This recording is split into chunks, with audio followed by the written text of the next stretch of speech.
Hello, everyone. I want to thank you for joining us for today's Catalyst session.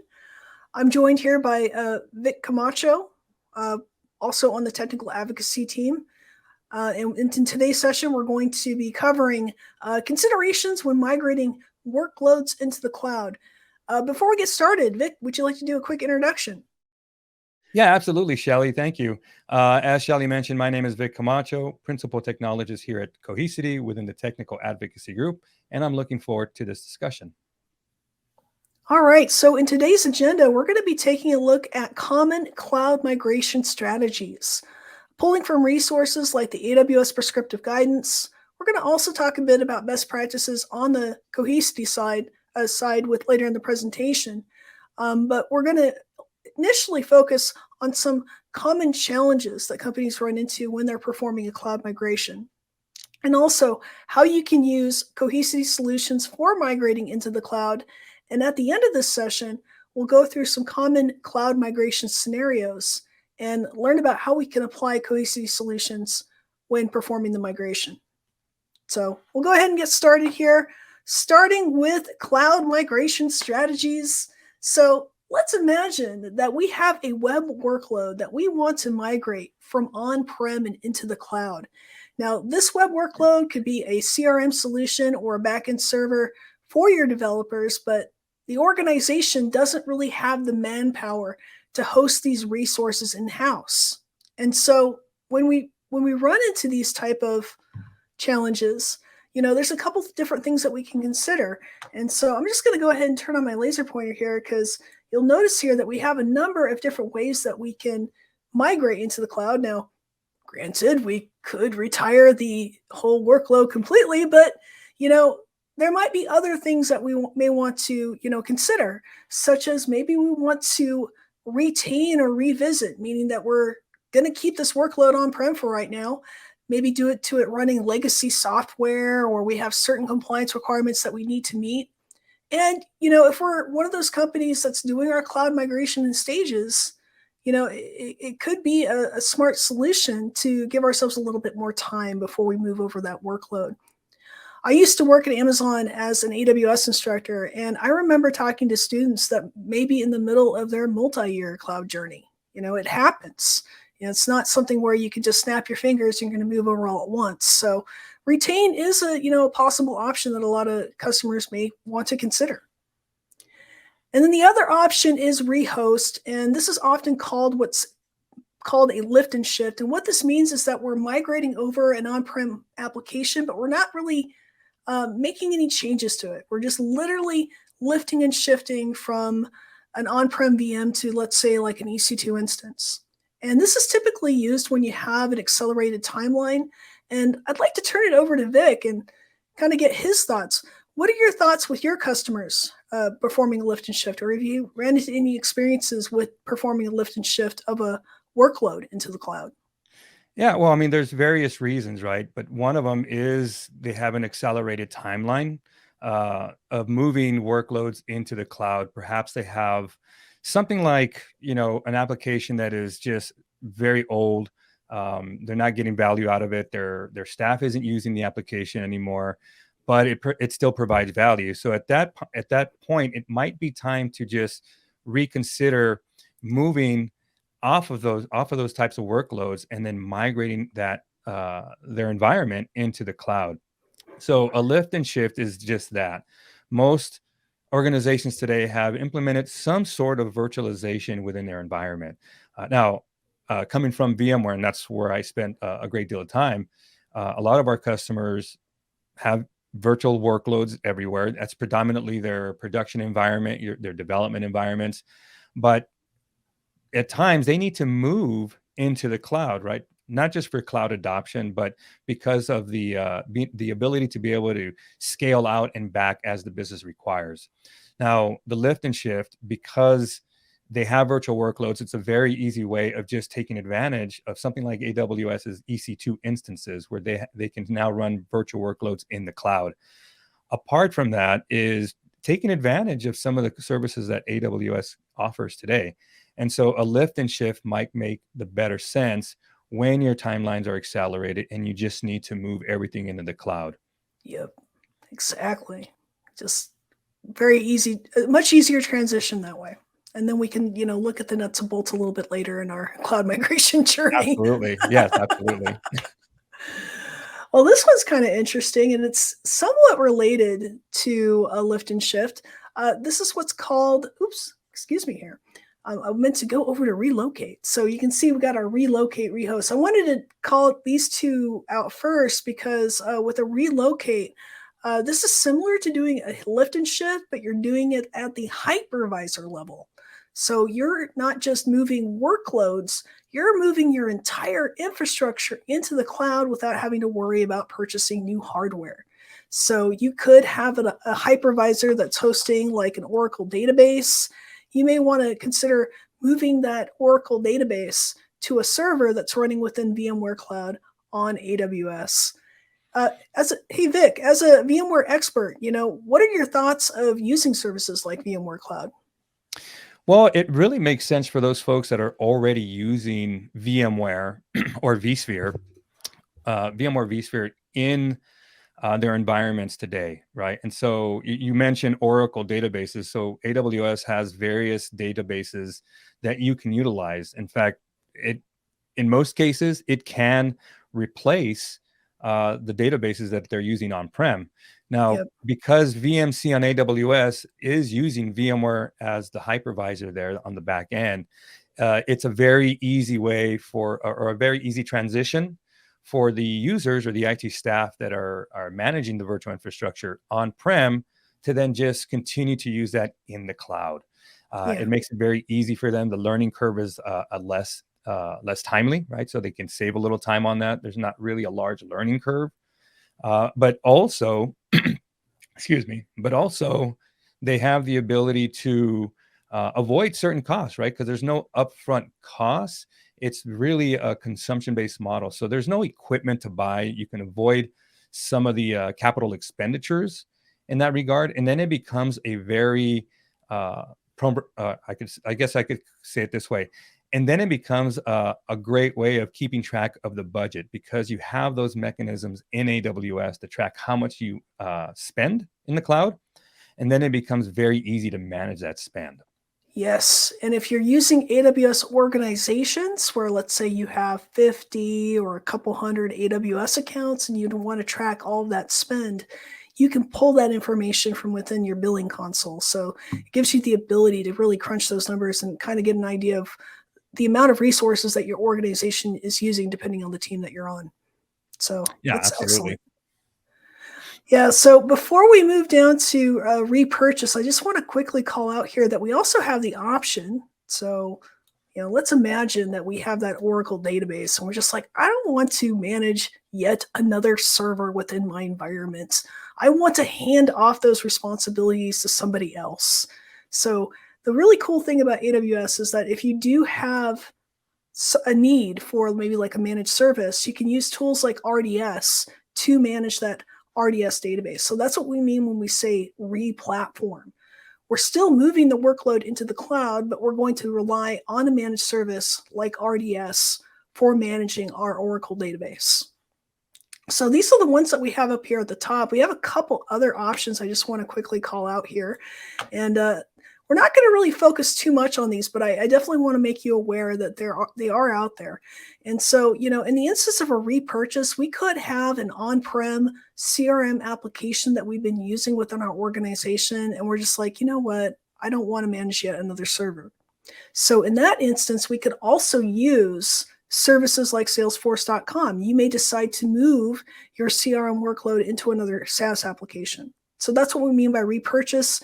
And then refactor, this is a more advanced cloud migration type strategy because what it means is that you're moving the application, you're modifying the architecture to make it more agile and more scalable. So in this instance, and I don't know if I have room on this slide, but I would actually draw this out for you. But let's imagine that we have a monolithic application that has an application, a database layer, and a web layer. You may decide to move those to something like microservices. You may actually decide to have them hosted using a series of Lambda and maybe use a serverless Amazon Aurora backend. So that's a little bit more advanced and goes a little bit beyond the scope of this session, but that is something to consider, especially, if you are doing those lift and shifts, you may decide down the road to work with your developers and recalibrate or retool the application completely. Yeah, and just to add to that, Shelly, so with with being able to do that, right? It can make sense sometimes for some applications, right? You have to consider things like, are there latency requirements or strict latency requirements for applications that can be split up, right? And so, and I think you've touched base on this, or you're going to, but talking about moving applications or certain applications just may not be well suited for that. So definitely using one of the more preferred ways of migrating to the cloud will come in handy here. Mm-hmm. But certainly for that to be able to exist for those applications that can take advantage of it will come in handy, because some applications do well in the cloud while some other ones don't. So it really Yep. becomes understanding the kind of workloads that you have before doing a replatform. Yeah, there's no one size fits all, unfortunately. Every environment is different. Absolutely. And that's actually a really good lead in, with cloud migrations. And, kind of like what I mentioned earlier, I've taught to students where they could be on year 3 of their cloud migration, because they're not just migrating to one cloud provider. They may have some accounts over in Microsoft Azure, and other cloud providers. And that's a whole lot to manage. It's kind of like herding cats. And so really, a cloud migration could take anywhere from a couple of months to a couple of years. And now, granted, there are some native options that you can use when migrating, but there's a little bit of a learning curve, right? That it's a different set of APIs that you're working with, because most cloud companies will publish their APIs publicly, but you still have to learn those APIs and get your SDK set up, or maybe put your team through a training class. And so, there's that learning curve there. And, kind of like I mentioned, it could be time consuming. It could even require a third party. I've talked to customers that sometimes will use tools like Terraform, which gives you the ability to integrate into multiple cloud providers so you can get that automation set up. But that still takes time. So, not always the most efficient. Mhm. Vic, what are your thoughts on this? Have you ran into some challenges with your customers when migrating into the cloud? Yeah, so there have been some challenges, and I think a lot of it is understanding the kind of workloads that you have, right? Not everything, as I mentioned earlier, not everything can just be migrated to the cloud because of latency requirements, because it might be a an application that is more of a legacy type of application and not born in the cloud like cloud native applications. But certainly that was a challenge, right? So first you needed to understand what kind of workloads you had in the environment. It can be time consuming depending on how large the environment is. Right. So as you may imagine, that some of these environments can have thousands of workloads, hundreds of applications that provide services and data to its stakeholders. So that was a challenge, is understanding who the stakeholders were. Is this a mission critical workload, or is it a workload that can take a little downtime before migrating it over? Now you mentioned requiring a third party. In our case, VMware was the third party, right? So we were coming in helping to develop a migration strategy, because very often the staff just doesn't have um, the experience of doing that, and so taking advantage of a third party is a great way of going, whether it's through automation, right, with Terraform, or whether it's with a consulting firm that can help you get those migrations over. And it really does come down to understanding the workload, understanding how many workloads you have, and then being really honest about what you really need and what you really don't need in the environment, because applications tend to exist for a very long time, and sometimes organizations just kind of disappear, and so nobody wants to touch it. And so that might be a consideration to move off of that application and use a cloud native app where you don't have to manage it anymore, right? And you don't want to manage data centers and lifecycle management of hardware anymore. Yeah. If you're looking for that kind of deployment model, then this would be a perfect way of or a perfect reason to move into the cloud. But again, the challenge is understanding, and a lot of it does come down to some education. Yep, exactly. It's best way to learn though is to get hands on with it. Although everybody's a different type of learner, but that's a whole nother topic for another day. All right, well, let's go ahead and take a look at how we can migrate to the cloud using Cohesity solutions. And I do apologize. I know this slide is a little bit busy, but let me go ahead and just kind of talk you through it here really quick. There's a lot of different reasons why you may need to move into the cloud. Maybe you're not only looking for migrating over workloads, but maybe you're also looking for ways to more be better adept for performing things like disaster recovery, or maybe you're also looking for a way to archive data beyond your on-prem data centers. So you'll notice that we have a number of different products that will help you when migrating to the cloud. Starting with Cloud Archive Direct and Cloud Archive, this is kind of more focused on making sure that you stay within compliance, that you have the ability to have backups of your data. And so for a lot of companies, they will use it for archiving out NAS data or archiving out VMware snapshots to the cloud. So these are some really awesome tools that give you the ability not only to help get your data into the cloud, but they can also help along with your cloud journey. And then you'll also notice down here, we have another service which is called CloudSpin. And what CloudSpin does is it allows you to basically save VM snapshots to the cloud and give you the ability to save those snapshots as AMI. So we're going to talk a little bit more about CloudSpin here in just a moment. Vic, would you like to add anything to CloudSpin? Well, no, it's just yeah, absolutely. So it's just a great way to move those workloads there, right? And so sometimes when you just need a quick environment, not necessarily migrating, but it can be used for that.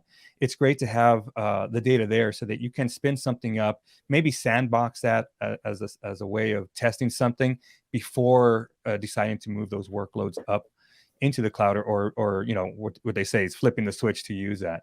So there's a lot of value behind CloudSpin, and again, like anything, you can migrate workloads to the cloud, and there's various ways to get there, and you just have to choose the best one for your use case. Right. Yeah. No, that's a really good point, Vic. You can also use it for performing a test migration because, we're not like the world's most interesting man. We just don't want to push this out to production, right? We want to make sure that it works. And so it gives you the ability to test maybe like in a dev environment just to make sure that all of your I's are dotted and your T's are crossed before you actually fully deploy into the cloud. So, yeah, it's a really good point. One thing to note with site continuity is it's currently set to early access right now, but what's really cool about this is that we'll help with automating over DR failover and failback. And I've actually I've actually talked to students which have ended up doing a surprise migration into the cloud using disaster recovery, having good disaster recovery in place. So this is a really good solution to think about. Also, if you're wanting to make sure that you have a hot site on standby that you can fail over to, if you do run into an incident. Anything else that we want to add on this particular slide, Vic, before we jump over to the scenario? Well, no, I think we're going to touch base on that, especially with whether it's CloudSpin or Cloud Archive Direct, which I believe is a good way of migrating. Right, as we mentioned earlier, there's various ways of getting workloads into the cloud, and so we're going to be touching base on those. We're going to cover some of those, and when we get to the next slides there. But again, there are various mechanisms to moving workloads into the cloud, and so I'm happy to talk about some of those. Yeah, no, that sounds great. And so let's go ahead and jump into our cloud migration scenario. We have a company based in the aerospace industry. They have been specializing in making propulsion systems and semiconductors since 1984. So they've been around for a while. And they have data centers both in Austin, Texas and Denver, Colorado. And they have some different SaaS applications that they're using, but they have some struggles here. And so let me go ahead and just cue up the animation. And so you can see that, the company is struggling with having a lack of scalability. They have been growing exponentially over the last couple of years. There's been a lot of interest in going out into space. And so right now for them, planning for capacity takes too much time. It's adding additional cost, and they want to make sure that their mission critical workloads have the ability to scale, have the ability to accommodate for changes in demand. And so let's go ahead and take a look at our first cloud migration scenario. The first objective that Example Corp wants to do is they want to migrate over, and I'll go ahead and just turn on the pen here so we can just make some notes here. They want to migrate over a web application. They want to migrate over a deep learning workload, because that is all the rage right now with AI and machine learning. A lot of companies are looking for ways to look through their data, and so they do have a deep learning workload that is currently getting hosted on-prem right now. And then we also have a batch processing workload. So this is going to be a test. We're not just doing this in production, but they're interested in identifying a Cohesity solution which could help them with doing a lift and shift into the cloud. Vic, based off of the services that we talked about so far, can you think of any Cohesity solution that could help them with their cloud migration journey? Yes, absolutely. So we'd already discussed one, right? And we touched base on it, and that was with CloudSpin. Right now, the cloud migration scenario here, they're looking to be able to ensure that they have, the capacity, right?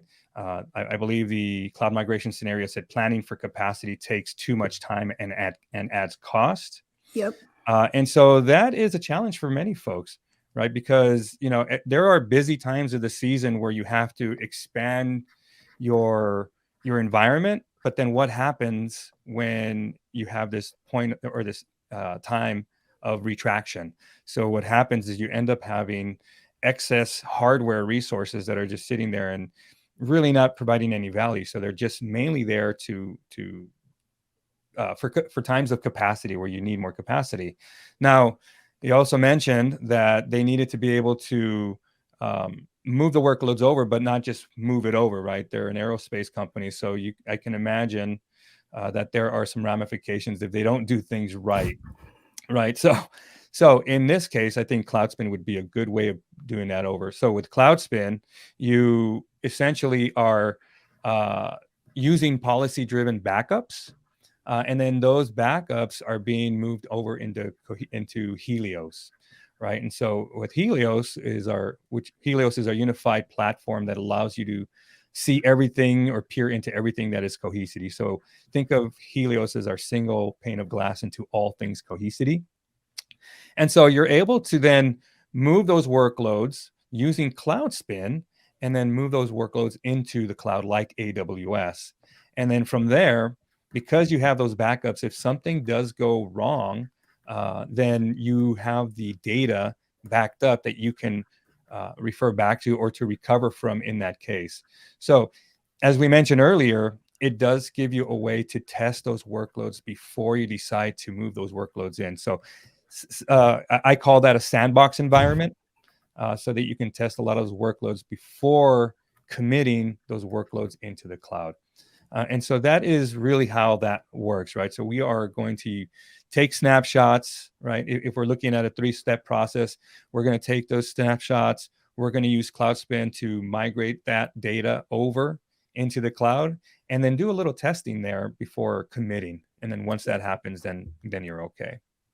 Yeah, and you'll notice here that I drew a lot of boxes on the screen, but I We want have to a let lot you of know workloads. I We got have a a lot lot of of workloads. workloads. But I just want to call out here really quick that these incremental backups are going to be what's called an Amazon machine image on your AWS account. And if you're like most companies, dealing with the evolving threat landscape, you're going to be patching those servers all the time, or you could be making changes to the application that's running on your server. So we do create incremental backups to make sure that you have kind of a breadcrumb trail if you need to roll back, once the server is in the cloud. But since this is a test migration, it's also a good idea to make sure that you're testing early, testing often, and that you have backups. And so that's basically what it's doing. Testing frequently is really important. It's kind of like when you're doing work on your house, right? You want to measure twice, cut once, not vice versa. So Yep, exactly. Oh, and then also you can perform manual backups. Although policy-driven backups is going to be the best practice because that gives you the ability to configure your protection group with the correct configuration. And that's actually something that we're going to talk a little bit here on the next slide before we jump over to the next cloud migration scenario, is that in addition to, doing a lift and shift, you can also use Cohesity's replication model. And what this allows you to do is it allows your data centers to stay in sync before you do the full cutover. And so we're going to go ahead and just kind of go through this process from a high overview perspective. But if you do decide to take this approach, the first thing you're going to want to do is make sure that you have a Cohesity cluster set up at both data centers and that they have the ability to communicate with each other. So make sure that all the appropriate ports are open. Make sure that the clusters can see each other, and then at that point, you're ready to. Oops. Go. I guess they gave me both at once. So you'll want to make sure that you have a storage domain set up. And so basically a storage domain is like a named storage location on your clusters. Anything else that you want to add on storage domains, Vic? well, no, only that you can have multiple storage domains, right? So you don't need just one, right? With Yep. Cohesity, the data management of Cohesity, we allow you to have multiple storage domains depending on your business requirements. And so having that secondary location or a tertiary location, something we didn't really touch on earlier in those migrations, but having the default storage domain typically is your main one, and you can add more to that as you require. Yep, exactly. You may have specific repositories within your organization that you want to migrate over. You're not going to want to have everything sitting in one bucket like a junk drawer in your kitchen. Well, if you think of compliance reasons as well, right, you might need one storage domain just that would have your sensitive data as an example for regulatory requirements, and then and then another storage domain that just has the rest of your data.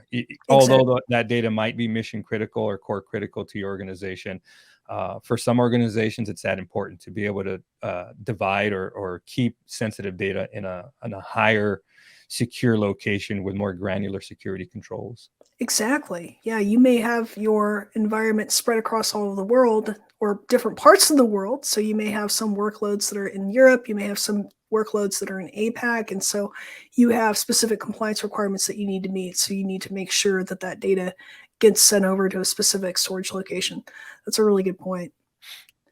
Yeah, so that's storage domains. So once you've created or identified the storage domains that you want to use, you're ready to pair those Cohesity storage domains. And then at that point, you can create what's called a protection policy. And you can think of a protection policy as basically a collection of settings which defines the how and when in which your objects are protected. So in this instance, we're replicating. So we want to make sure that our protection policy has replication enabled. At that point, we can go in and we can create what's called a protection group. And that will use the settings from our new policy that we created with replication. And then after the protection run completes, we want to make sure that's completed successfully. And you may need to go in and make some fine tunements. And so I'm just going to go ahead and cue up the rest of the animation here. You may actually need to go in and reduce the time in which the replication runs. And so that can sometimes be helpful if you're in an active migration.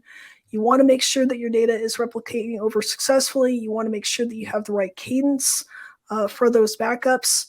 And then before you cut over, just make sure that you power off the VMs and complete one more backup. Mm-hmm. Vic, any thoughts on this? Well, that's really important, right? Before you cut over, you want to ensure that the other VMs are not powered on, because if you have the same VM being powered on and it has the same IP address as an example, that could cause an IP conflict. And so you'll have what they call network flapping, where one is on and then it goes offline because the other one's trying to gain access. So, just little considerations. So before you do any, moving of the data over, ensure that the virtual machines or those VM objects on the other end are off, because you want to avoid those kind of things. Your network engineering teams will be happy that you're doing that, by the way. Yep. For sure. All right, well, let's go ahead and take a look at another cloud migration scenario. So, Example Corp is pretty happy so far with their cloud migration journey, and they're interested in also migrating other data into the cloud because they're looking for a cost efficient way to migrate their data and are interested in using S3 storage for retaining their data. So we'll just imagine that we have a media repository. And so we want to create an S3 bucket for our media. We also want to create an S3 bucket for our archives. And we also want to create an S3 bucket for our builds. And so this is going to get stored in S3, but they're wanting to look for a way to move this archival data into our S3 buckets. Vic, can you think of any Cohesity solutions that we could use to help with our cloud migration? Yeah, absolutely. So the solution that comes to mind here is Cloud Archive Direct.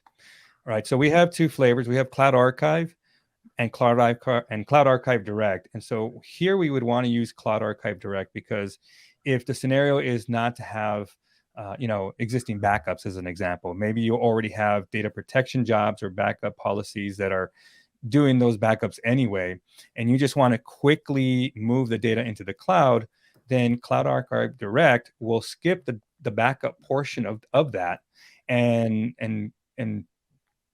archive all of that data directly to Amazon S3 buckets, as an example. And so what you do is, you have that data, you log in through Helios like as you normally would, and then you can use the Archive Direct feature to move that data over to the cloud, where you can start to have the workloads in those S3 buckets directly. It is the most efficient way. It is the fastest way to get the data into those S3 buckets that we offer today. No, that's awesome. And Vic, do you have the ability to create policy-based type backups like we did with CloudSpin? Is it the same model that we use for backing up? Well, this isn't with Cloud Archive Direct. We are skipping that part of it.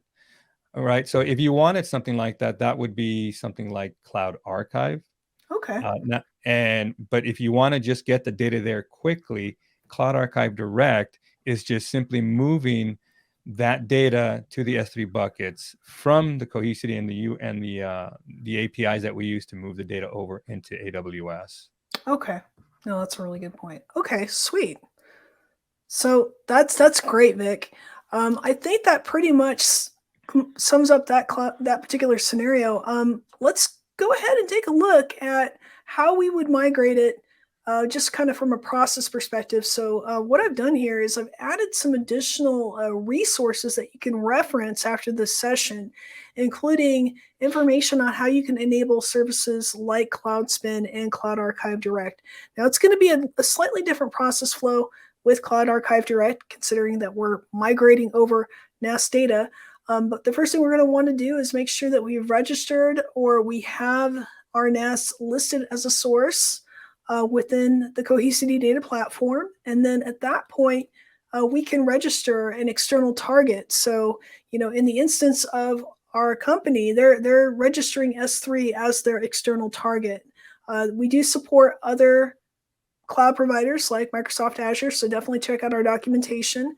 And you'll notice that we're going to create that protection policy. So we need to make sure that our protection policy is configured with an archival scheduled. So make sure that you go into your protection policy and that you do have, archiving turned on. And then at that point, you can assign that policy to your protection group for protecting your NAS volumes.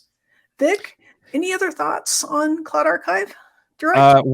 Well, yeah, well, just with Cloud Archive, it is the fastest way to get the data into S3 buckets, right? I think that's an important call out if you are looking to move the data over there quickly. That would be the preferred method. Now, one thing to mention here is that you had already mentioned Azure as a possible cloud service provider. So Cohesity is multi-cloud ready. So if you have workloads in AWS or workloads in Azure or some of the other cloud service providers, we can certainly help you to get the data there. No, that's a really good point. Yes, because for a lot of companies, they're not just working with AWS; they could also be working with Microsoft Azure. So, Well, we many organizations do have multi-cloud deployment model today. Whether they know it or not, various teams can sometimes take advantage of cloud services because it's very easy. And so if that is a scenario that you are experiencing for your own organization, then you can move that data with Cohesity into the various cloud service providers. definitely. Oh, that's great. Actually, before we wrap things up, I want to just kind of give the audience a quick call to action because we've talked about a number of different services today, and if you haven't checked out our cloud migration tools, I definitely recommend reaching out to your account team. I will be providing some documentation at the end of this presentation, which I'll actually share with you here in just a moment. But that documentation will kind of get you familiar with our services. We also do offer training classes here through Cohesity Academy, so definitely check that out too. But definitely consider maybe just doing a test migration of a workload. Pick a workload that is non-mission critical, or maybe even spin up a staging environment and try out doing a test migration. Vic, any other thoughts? Well, I think you hit them all, right? I think understanding the kind of workloads that you have will be key, and that should happen in advance of any cloud migration strategy. So, Yep. the call to action for me would be understand your workloads, understand that there are various mechanisms or solutions to get the workloads and data over. And then, yeah, just reach over or reach out to your account teams. That will be the best first contact because they can get you in touch or suggest which solutions to use to move your data over. Awesome. Well, just to also, I think this will be available via the Catalyst portal. We should have a reference section for today's session, but I just want to also let you guys know that we have a variety of resources that you can access out on cohesity.com, including how you can use Cohesity as a migration engine, how you can archive your data directly using Cloud Archive Direct.